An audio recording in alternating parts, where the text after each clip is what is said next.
George តែងតែនេសាទនៅឆ្នេរ Pacific ក្នុងប្រទេស Nouvelle Zélande ព្រឹកព្រលឹមគាត់ក៏រៀបចំចេញដំណើរគ្រាន់តែគិតថាទីនោះមានរបស់ឆ្ងាញ់ខ្ញុំក៏រំភើបបាត់ទៅហើយខ្ញុំចូលចិត្តមុជទៅការស្វែងរកកំណប់ក្នុងសមុទ្រពិតជារំភើបណាស់ពិតមែនអ្នកមិនដឹងទេថាក្នុងផ្ទៃសមុទ្រពណ៌ខៀវស្រងាត់នោះមានកំណប់អ្វីខ្លះទេទីនោះមានជីវចម្រុះច្រើនណាស់សង្ឃឹមថាខ្ញុំអាចរកបានម្ហូបឆ្ងាញ់ដូចជាបង្កងជាដើមពេល George មុជទឹកស្វែងរកកំណប់ចុងភៅម៉ាត់ចាប់ផ្ដើមស្វែងរកគ្រឿងផ្សំនៅលើកោះ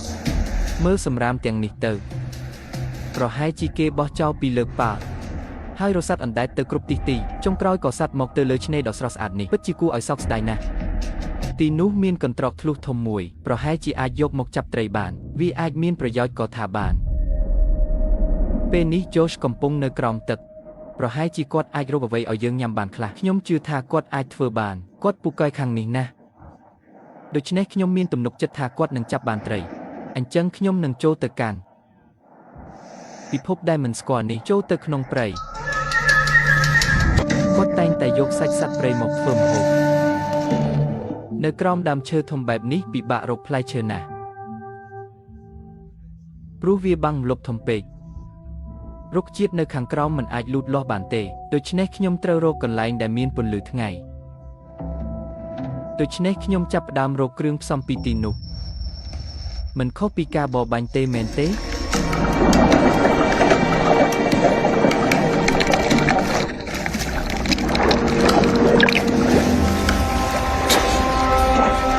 គឺជាមានអ្វីមុតខ្ញុំការមើលឃើញក្រោមទឹកបានត្រឹមតែកន្លះម៉ែត្រប៉ុណ្ណោះប្រហែលជាត្រូវចំណាយពេលរាប់ម៉ោងទើបរកឃើញគ្រឿងផ្សំមើលមិនឃើញត្រីសំបីមួយក្បាល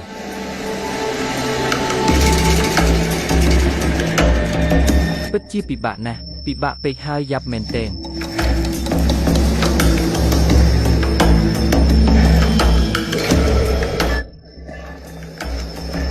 ខ្ញុំគួរតែត្រឡប់ទៅច្រាំងវិញសិនខ្ញុំមុជរាវរកក្រោមទឹករាប់ម៉ោងនៅខាងក្រោមគ្មានអ្វីសោះមិនឃើញត្រីគ្មានខ្យងងាវទេគ្មានបង្កងហើយក៏គ្មានក្តាមដែរគ្មានអ្វីតតែសោះលើកនេះយើងជួបបញ្ហាធំហើយថ្ងៃទី2នៅលើកោះ Pilotega George និង Matt រកអាហារអ្វីមិនបានសោះនៅលើកោះពួកគេត្រូវការយ៉ាងហោចណាស់ 1000 កាឡូរីជារៀងរាល់ថ្ងៃទើបរាងកាយមិនដុតរំលាយជាតិខ្លាញ់ដែលស្តុកទុកពេលនេះពួកគេចាប់ផ្ដើមមានអារម្មណ៍ឃ្លានហើយដងនៅដីគាត់មិនឃើញដើមវាទេប្រហែលជាត្រូវទឹកសមុទ្រគួចមកដងទាំងមូលអាចរក្សាភាពស្រស់ក្នុងសមុទ្របានរាប់ខែទាំងនេះប្រហែលជាអណ្ដែតពីកោះផ្សេងមកអូយកបានហើយស្ដាប់មិនឮសោះសំឡេងនេះបញ្ជាក់ថាក្នុងមានទឹកធ្វើត្បិតតែទឹកដូងក៏ជាទឹកតែវាមានជីវជាតិល្អណាស់គ្រប់គ្រាន់ណាស់ហើយវាក៏ជាផ្លែឈើមួយប្រភេទដែរដូងមួយមានកាឡូរីជាង1500ជាប្រភពថាមពលដ៏សំខាន់ព្រះជួយរកឃើញដូងហើយអស្ចារ្យណាស់ចុះខាងឯងវិញយ៉ាងម៉េចហើយឯងធ្វើមកក្រៀមក្រុមចឹងមានន័យថាម៉េចអូមកវិញដោយដៃទេចាប់ត្រីមិនបានសោះមិនឃើញសំបីត្រីធំមួយក្បាលសំបីតែត្រីសេកក៏គ្មានដែរទីនេះប្រៀបដូចជាវាលរហស្ថានពិតជាមិនគួរឲ្យជឿសោះខ្ញុំរកបានកន្ត្រកបោកខោអាវប៉ុន្មានខាងក្នុងគ្មានអ្វីសោះយើងគួរតែយកកន្ត្រកបោកខោអាវហាហាតាមនឹងចុះទីនេះខុសឆ្ងាយពីកោះឋានស៊ូវដែលខ្ញុំស្រមៃណាស់ខ្ញុំសប្បាយចិត្តលែងចង់ចេញហើយខ្ញុំពិតជាឃ្លានណាស់យើងអាចញ៉ាំដូងបានតែ4ទេក្នុងមួយថ្ងៃចុះពេលញ៉ាំអស់ទៅច្បាស់ជាត្រូវស៊ីលាមកហើយដូងអាចត្រឹមជួយបំបត្តិឃ្លានបណ្ដោះអាសន្នញ៉ាំច្រើនពេកនឹងបណ្ដាលឲ្យរាគរូសនិងខ្សោះជាតិទឹកខ្ញុំត្រូវតែរកសាច់និងត្រីខ្លះអាចញ៉ាំក្តាមសំបកខ្យងមិនដឹងថាមានរសជាតិយ៉ាងម៉េចទេស៊ុបក្តាមសំបកខ្យងជាមួយដូងទៅរកនៅតាមឆ្នេរសង្ឃឹមថារសជាតិវាមិនអន់ទេយើងគួរតែធ្វើបែបនេះយ៉ាងណាមិញពួកវាក៏ជាក្តាមដែរ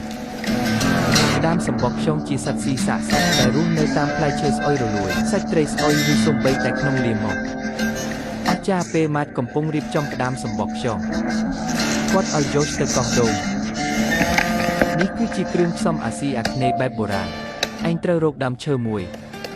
ឬក៏ដៃគោវែងឬអ្វីមួយយ៉ាងស្រដៀងហ្នឹងខ្ញុំចូលចិត្តប្រើកាំបិតវែងយើងត្រូវយកសាច់ដូងចេញសាច់ដូងនៅខាងក្នុងត្រឡោកវាមើលទៅដូចជាមុខតូចមួយយើងត្រូវកាប់មួយកាំបិតនៅត្រង់ថ្ងាសនេះហាបន្ទាប់មកកោសយកសាច់ដូងខាងក្នុងចេញឲ្យបានច្រើនតាមដែលអាចធ្វើបានរួចកម្ដៅវាបន្តិចច្របាច់យកផ្នែកដែលឆ្ងាញ់ចេញមកមែនហើយនេះហើយជាទឹកដោះនៃព្រៃហា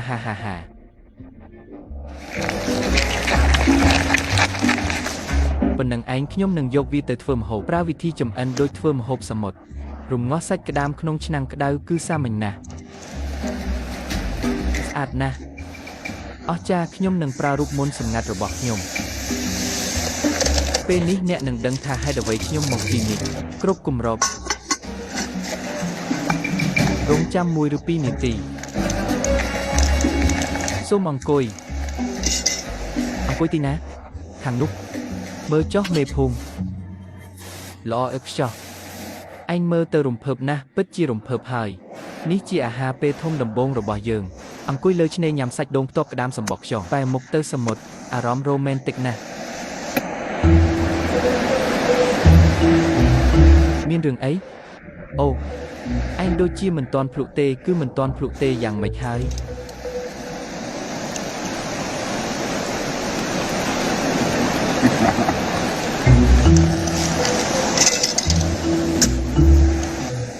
ទីបំផុតវាយ៉ាងម៉េចទៅវិញល្វីងខ្លាំងណាស់មែនទេគួរឲ្យខ្ពើមណាស់ចង្រៃបើឲ្យពេលឯងមួយថ្ងៃដើម្បីធ្វើម្ហូបមួយមុខបើមួយជីវិតនេះឯងមានម្ហូបតែមួយមុខនេះធ្វើបានបរាជ័យខ្លាំងណាស់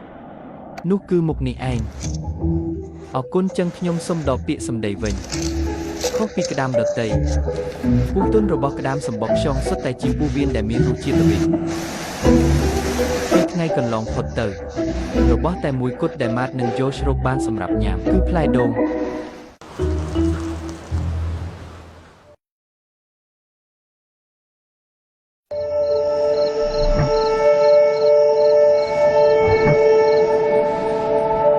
ខ្ញុំធ្លាប់មើលរឿងទាំងអស់ដែលតាក់ទងនឹងកោះដាច់ស្រយាលសុទ្ធតែមានដើមឈើហូបផ្លែប្រៀបដូចជាឋានសួគ៌ប៉ុន្តែទីនេះគ្មានអ្វីសោះពួកគេតច្រកហើយជូសចាប់ផ្ដើមគិតអំពីជំហានបន្ទាប់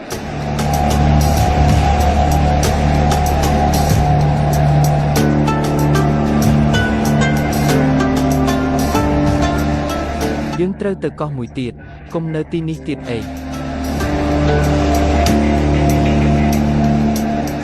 ឃើញទឹកខាងនោះហូរទៅណាទេមែនហើយច្បាស់ណាស់ថាខាងនោះមានថ្មប៉ព្រះទឹកខ្ញុំតែងតែប្រើកាំភ្លើងបាញ់ត្រីនៅក្រោមទឹកបទពិសោធន៍ប្រាប់ខ្ញុំថាទីនោះជាកន្លែងដែលត្រីសាហាវតែងតែចេញចូលហើយក៏ជាកន្លែងបង្កងចេញចូលដែរយើងគួរតែធ្វើក្បូនឬទូកកាណូតឈើជិះវាទៅខាងនោះដើម្បីរកកំហូបកន្លែងដ៏ធំមួយនេះយើងគួរតែទៅខាងនោះដើម្បីរកកំហូប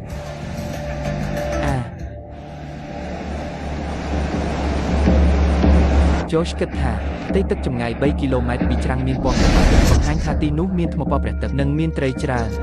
នៅកណ្ដាលនោះគឺជាវាលខ្សាច់កណ្ដាលសមុទ្រទោះជាងកោះ Philothega ឆ្ងាយណាស់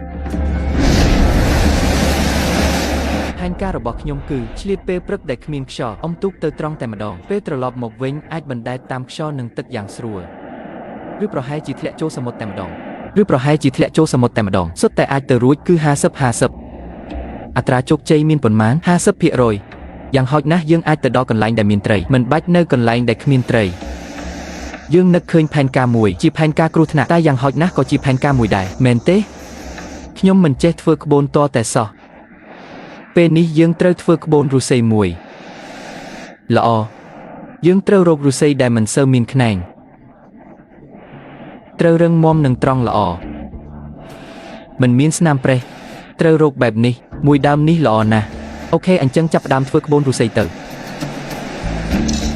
មានរុស្ស៊ីច្រើនណាស់រុស្ស៊ីមិនត្រឹមតែដុះនៅលើកោះទេថែមទាំងរសាត់មកពីសមុទ្រជុំវិញត្រូវរលកបោកបក់មកលើកោះសម្រាប់យើងនេះជាដំណឹងល្អទម្រង់ប្រហោងរបស់រុស្ស៊ីជួយឲ្យវាងាយអណ្តែតជាវត្ថុធាតុដើមដ៏ល្អសម្រាប់ធ្វើក្បូន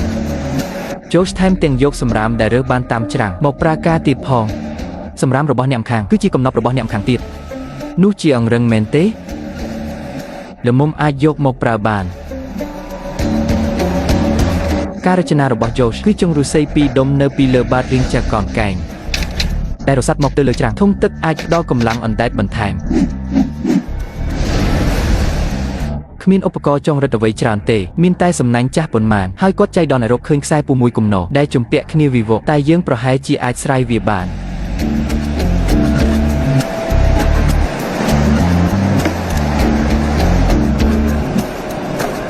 ឆ្លងកាត់ការខិតខំប្រឹងប្រែងអស់4ម៉ោងប្រើឫស្សីអស់ច្រើនណាស់ឈឺខ្នងចង់ងាប់ហើយយូកានៅមាត់សមុទ្រក្បូនឫស្សីរបស់ពួកគេលេចចេញជារូបរាងហើយខ្ញុំត្រូវធ្វើកម្រាលមួយដើម្បីកុំឲ្យប៉ះឆ្លាមឬសត្វផ្សេងទីនេះគ្រោះថ្នាក់ណាស់ពិតជាអស្ចារ្យណាស់ចង់រួចហើយរឹងមាំល្អតើមែនទេពួកគេប្រើឫស្សីនិងសំណាញ់ធ្វើជាកម្រាលក្បូនឫស្សីធ្វើរួចរាល់ហើយខ្សែខ្វែងទាំងពីរជួយឲ្យក្បូនកាន់តែនឹងរឹងមាំយើងគួរតែបន្ថែមខ្សែចុង3នៅសងខាងនេះការពីក្រែងលោកខ្សែលាបើវាលានោះយើងនឹងចប់មិនខាននេះចងជាប់ខាងលើកម្រាលរឹងមាំទេរំពីជុំហើយចងជាប់នឹងបាតចម្ងាយឆ្ងាយណាស់សង្ឃឹមថាក្បូនអាចបណ្ដែតតាមទឹកទៅដល់វាខ្សាច់កណ្ដាលសមុទ្រនោះខ្សោះជាតិទឹកហើយនៅតែខំប្រឹងធ្វើក្បូនទៀតយើងចិត្តទ្រាំលេងបានហើយនៅលើកោះដាច់ស្រយាលក្នុងប្រទេសម៉ាឡេស៊ីអ្នកប្រមាញ់នៅវែលសេឡង់ Josh James និងចុងភៅជួនជាតិអង់គ្លេស Matt Hubbard ចង់បង្ហាញថាខ្លួនអាចញ៉ាំអាហារកម្រិតអភិជនតែ3ថ្ងៃមកនេះពួកគេរស់ដោយសារតែដូងប៉ុណ្ណោះពេលព្រឹកញ៉ាំដូងនៅអាចទ្រាំបានតែពេញមួយថ្ងៃគឺលេងចង់ញ៉ាំទៀតហើយមិនដឹងថាមកពីអ្វីទេវាធ្វើឲ្យខ្ញុំបាត់បង់ចំណង់អាហារយ៉ាងលឿនពួកគេនៅតែមិនទាន់ចាប់បានត្រីយប់មិញយើងស្ទូចត្រីនៅឆ្នេរតែរហូតដល់ព្រឹកនេះនៅតែមិនបានអ្វីសោះពេលនេះពួកគេសង្ឃឹមលើក្បូនឫស្សីដែលធ្វើដោយដៃអាចនាំពួកគេទៅកាន់កន្លែងនេសាទទំហំ3គីឡូម៉ែត្រនោះឯងគិតថាទឹកយើងគ្រប់គ្រាន់ទេគួរតែគ្រប់ពួកគេយកទឹកទៅ4លីត្រដំមុំគ្រប់គ្រាន់សម្រាប់មួយថ្ងៃតោះចេញដំណើរជួយរុញបន្តិចអូខេអូរក្សាចង្វាក់ឲ្យស្មើរក្សាចង្វាក់ឲ្យស្មើ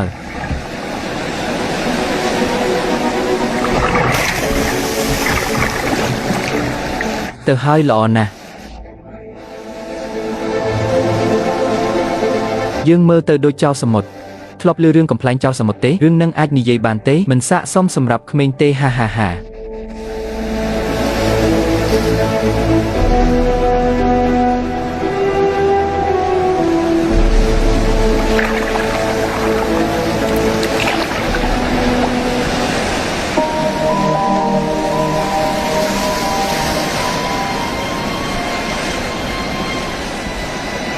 ក្លិនឆ្អាបខ្លាំងណាស់ប្រឹងអមបន្តិចខ្ញុំត្រៀមគេងមួយសន្ទុះហើយចិត្តដល់ហើយប្រឹងឡើងឯងទីមើលថាឥឡូវម៉ោងប៉ុន្មានហើយម៉ោង1ហើយមើលទៅផ្ចង់អារម្មណ៍បន្តិចទៅម៉ាក់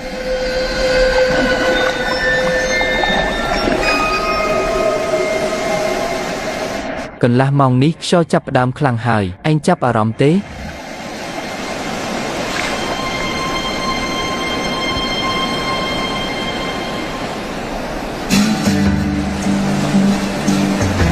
ពួកគេចំណាយពេលជិត1ថ្ងៃទើបទៅដល់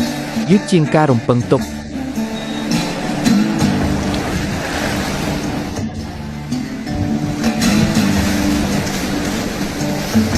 ទីបំផុតមកដល់ហើយបើយឺត1ម៉ោងទៀតយើងច្បាស់ជាស្លាប់មិនខានយ៉ាងម៉េចហើយទីនេះគ្មានអ្វីសោះសូម្បីតែទឹកក៏គ្មានដែរផ្ចង់អារម្មណ៍បន្តិចយើងត្រូវរកអីញ៉ាំខ្លះបើគ្មានទឹកសាបយើងមិនអាចរស់នៅលើវាលខ្សាច់នេះបានទេតែពេលនេះមិនអាចមុនពេលមេឃងងឹតត្រឡប់ទៅកោះ Pilotika វិញបានទេទឹកដែលយើងញ៉ាំគឺជាទឹកយកមកតាមសល់មិនច្រើនទេទោះបីជាត្រីច្រើនឬតិចក៏ដោយពេលវេលាស្នាក់នៅលើកោះនេះមានកំណត់ពេល Josh នេសាទនៅសមុទ្រ Nouvelle Zélande គឺសុទ្ធតែប្រើកាំភ្លើងបាញ់ត្រីដែលមានប្រសិទ្ធភាពខ្ពស់ពេលនេះគាត់អាចត្រឹមតែធ្វើមួយបែបបណ្ដោះអាសន្នខ្ញុំត្រូវរកដំបងឈើវែងតូចមួយសម្រាប់ធ្វើកាំភ្លើងបាញ់ត្រីខ្ញុំត្រូវប្រើកៅស៊ូកាំបាញ់ដើម្បីផ្ដល់កម្លាំង ទើបកំភ្លើងបាញ់ត្រីអាចបាញ់ចេញបាននេះហៅថាឧបករណ៍ពួយហាវ៉ៃព្រះជួយសង្ឃឹមថាវាប្រើការបានល្អសង្ឃឹមចឹងចុះហាខ្ញុំចិត្តដាច់ពោះស្លាប់ហើយនេះគឺជាលំពេងត្រីពេលនេះអ្វីដែលខ្ញុំត្រូវធ្វើគឺចងវាទៅនឹងទូព្រួញពឹងផ្អែកលើកម្លាំងយឺតរបស់កៅស៊ូដើម្បីបាញ់ព្រួញចេញពេលទៅចិត្តត្រីផ្ដល់កម្លាំងរុញបន្តិចវានឹងស្ទុះចេញទៅយ៉ាងលឿនហើយចាក់ចំត្រីភ្លាមពឹងផ្អែកលើកម្លាំងរុញការប្រើកាំភ្លើងបាញ់ត្រីដើម្បីនេសាទគឺពិបាកណាស់ព្រោះត្រីធ្វើចលនាលឿនណាស់ពេលអ្នកទើបតែចាប់ផ្ដើមរុញពួកវារត់បាត់ទៅហើយតាមមិនទាន់ពួកអាល្អិតដែលវៃឆ្លាតទាំងនេះតតែសោះសាកល្បងមើល